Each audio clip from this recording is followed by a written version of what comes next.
Hi there. It's me, the Barefoot Contessa, Garten. My husband Jeffrey's away, so I figured, why not make some lemon bars? So first, we're gonna mix up our crust. You put your softened butter and your sugar into a bowl, and you cream it. Now don't worry, if you didn't harvest your own sugar cane and or cream your own butter, store-bought is fine. Now it's time to add your flour. Now since Jeffrey's away, I had plenty of time this morning, so I, got up and milled my own flour. But of course, if you don't have that, store-bought's fine.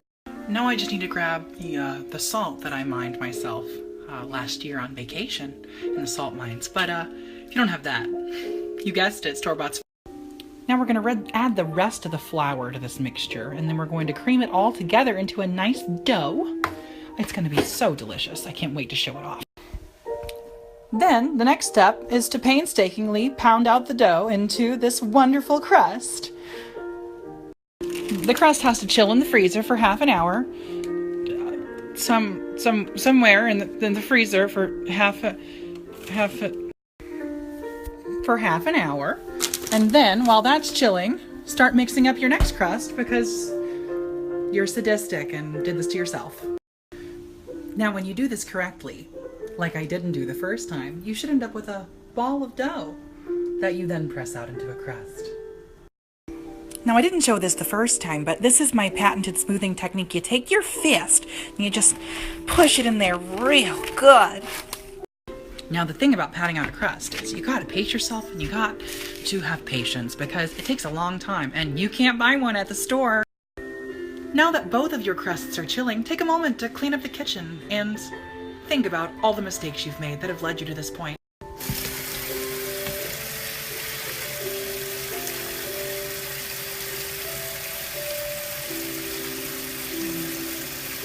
Once you've finished your dishes and have sufficiently contemplated the mysteries of life, pour yourself a refreshing glass of wine. This is a Ravat 51, let me tell you. My good friend Emily Showers took a trip through the vineyards of New York recently, and she brought me this beautiful and delicious bottle of Ravat 51. Well, the first crust is now done chilling, so we're going to pull it out of the freezer and put it into the frying pan. I was being coy, there is no frying pan in this recipe, but we are going to put it into the oven. Now, in the interest of time management, we've got one crust chilling, one in the oven, and now I'm going to start mixing up the chocolate chip cookies that are going to go with these delicious lemon bars. Now, I have a lot of people ask me, Ina, can I substitute regular sugar for brown sugar? The answer to that question is no. I mean, who on earth in their right mind would substitute regular sugar for brown sugar? Who told you could do that? Giada? Now we're going to cream together this butter flavored Crisco and this brown sugar. But first we need to plug in the mixer. Make sure you turn off the mixer before you plug it in. Now that you've cleaned the butter flavored Crisco off of your microwave and countertop and the front of the dishwasher, resume creaming your cookie mixture.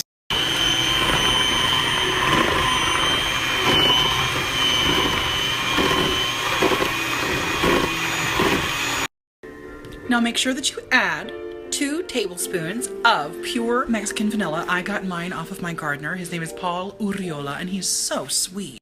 Now, to crack your eggs, there are many different ways that you can do it. I personally like to just hit it on the side of my wine glass. There you go, you're starting. Start adding your dry ingredients. I like to do this gradually. So even though this calls for 3.5 cups of flour, I've only added 2 so far. We don't want to overwork our mixer. She's had a long day and she can't even drink wine to unwind afterwards. Time's come to pull your crust out of the oven. Look at it, it's golden brown, it's beautiful. Oh, it just cooked up so nicely.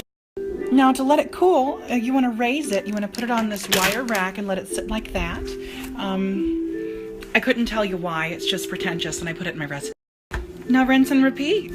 Pull the other crust out of the oven and put it into the oven to cook. Oh, it's looking divine. All right, in you go. In you go, my sweet. Now, let's get back to our cookies. It's time to add the chocolate chips. Oh, these are my favorite part. I live right next door to Toll House, so I just walked over and got some myself. Well, it looks like the cookies are nice and mixed up. At least that's what we're going to say, because my mixer started smoking and now it's really hot. Well, now that we have one crust chilling, one in the oven, and the cookies are all mixed up, and I don't have any more pans or cookie sheets, we have to play the waiting game.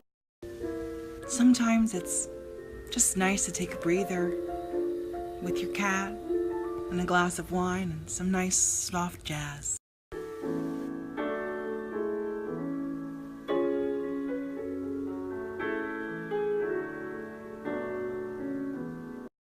Oh, I'm so excited. Our second crust is done. Let's look. Oh, it's not quite done. Oh, actually, yes it is. Oh, look at this. Here, say hi to your sister. All right, you're going over here to cool on this nice little cooling rack. Now I know what you're thinking. Ina, you've got these two crusts cooked, but what about the filling? Well, let me just tell you. You can't mix up your filling until your crusts have cooled, because I said so. But actually, because of chemistry, the lemon juice will cook the eggs. Now let's get down to business to make this filling. We've got 6 eggs we've got to get whipped into shape. Now people often ask me, Ina, they ask me, do I have to use extra large eggs? I know your recipe calls for it, but they're hard to find. The answer is yes. What I do is I have chickens in a coop right behind my house, and I go out there in the morning and I tell them what size eggs I need, and you know what? They just do it for me. Now making this filling is not for the faint of heart, so be sure that you mix it together at your own whisk. Now we're adding our sugar to this egg mixture. I know what you're thinking. Ina, that is a lot of sugar. Yeah, well, these are going to be delicious lemon bars. So what's a lemon bar without lemons? Mine come from the Alabama Gulf Coast. I have a lemon dealer who brings them to me in 5-gallon buckets. But, of course, store-bought. Now, a lot of people ask me about the best way to squeeze a lemon. I personally squeeze them by hand. Well, I don't. I get my juggling manservant Joe to do it for me.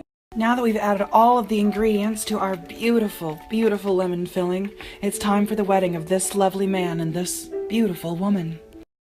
Do you, crust, take filling as your lawful wedded filling, in sickness and health, for better for worse, till death do you part? I can't believe it's already time for the honeymoon. Oh, look at it. Look at it go. Look at this service isn't level. All right, you two have fun. Play it safe. Use protection. They grow up so fast. Well, it's time to check on this skinny lady.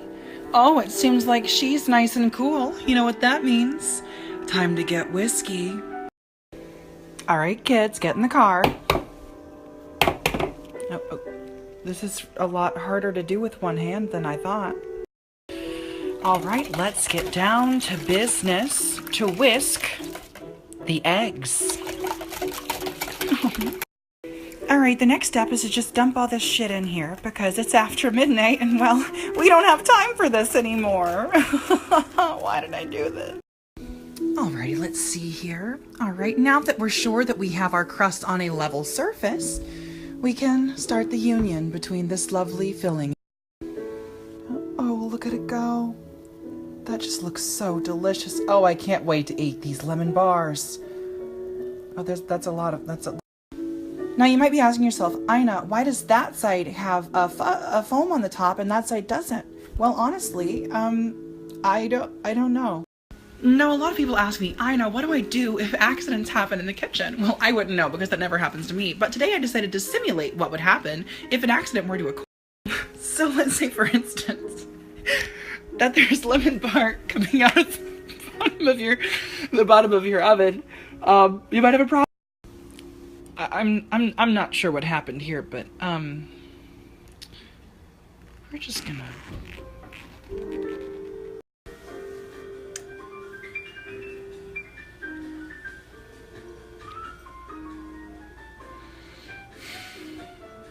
Well, the timer just went off. Let's check on our pretty sister. Oh, she's looking beautiful and a little burned, actually. Oh, look at that beautiful lemon bar. Let's put it over here to cool, and don't think I've forgotten about you, chocolate chip cookies. While we wait on our lemon bars to cool and the other set to cook, it's time to start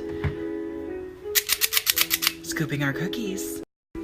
Now I use a patented cookie scooper and a silicone cookie sheet. No stick, easy cleanup. Just scoop the cookies, put them in even rows. Just keep scooping cookies. And once you have your cookies in your uniform rows on your nice silicone cookie sheet, you have to wait because the lemon bars cook at a different temperature. Remember when we lined the pan with parchment paper? That's so that we could pull the lemon bars out and then line it with tin foil and use it for the cookies.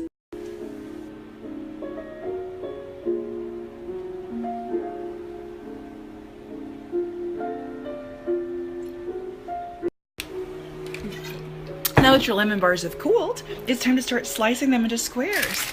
Use your favorite knife. This one is from Hampton Forge. I went there myself.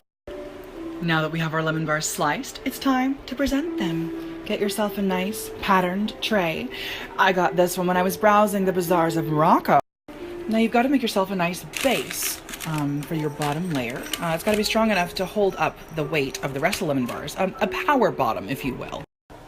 Now go ahead and dust these lightly with some confectioner's sugar as a nice garnish. Oh, look at that. Well, the timer just went off. Let's check on our cookies. Oh, they are nowhere near done. Merry Christmas from my home to yours.